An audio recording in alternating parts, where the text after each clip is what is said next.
going to find out when I get there. How much longer I have to live, and how awful will be my demise.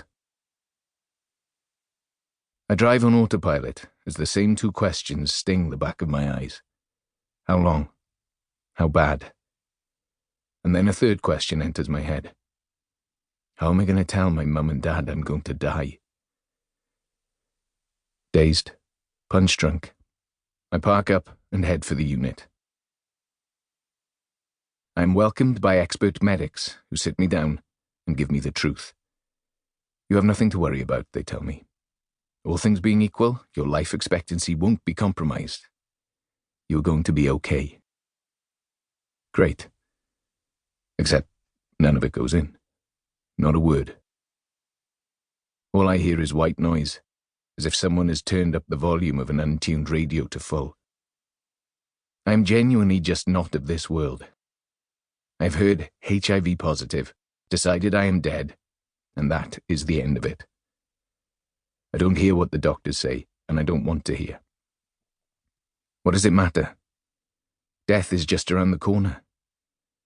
For a few seconds, I'm transported back to my 12-year-old self, sitting in front of the TV, the grey granite tombstone with AIDS carved into it, in massive white letters, with its equally blaring message underneath. Don't die of ignorance. When I was growing up in the 1980s, the equation was very simple and written starkly in huge letters. HIV equals AIDS. Plague equals death. It's what I believe, and nobody is going to tell me any different.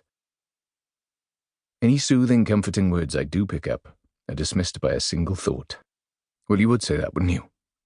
Of course you're going to tell me I'm okay. That's what everybody says when somebody is terminally ill. Don't worry, you'll be fine. We'll get through this. Unfortunately, my brain isn't quite so adept at blocking out the physical element of the appointment.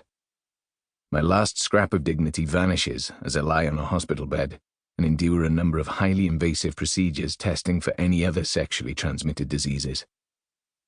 I curl up into a fetal position and weep as various swabs are applied to my body. How much worse can this get, I think? I've just been told I have HIV, that I'm going to die, and now I'm being exposed in the most humiliating of ways. When the ordeal finishes, I numbly clean myself up, slump into the car, and drive home. I am living at my mum and dad's.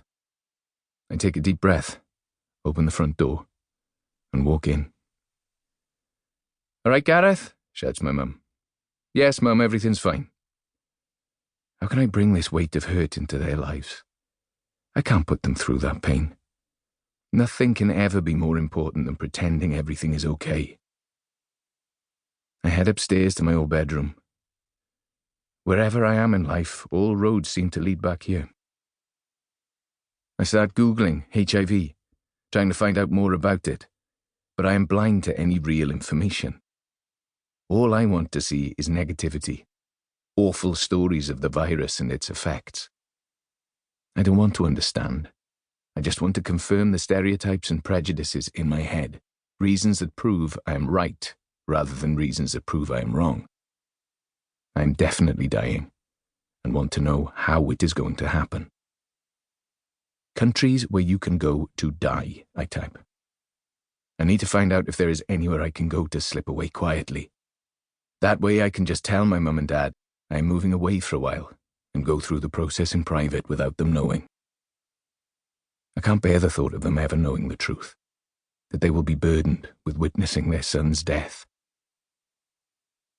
While I don't want to die, it's not something I'm afraid of. I truly believe there have been times already when I've been dead. I've been so close to taking my own life that I feel like I actually did it. I've coped with my own death and accepted it, so the act of dying holds no fear for me. It is what I will leave behind, how Mum and Dad will become not the parents of Gareth Thomas the rugby player, but the parents of that guy who ran away and died of AIDS. Because I know, wherever I die, the truth, or a version of it, will inevitably come out. The next day, and the day after, I outwardly carry on as normal.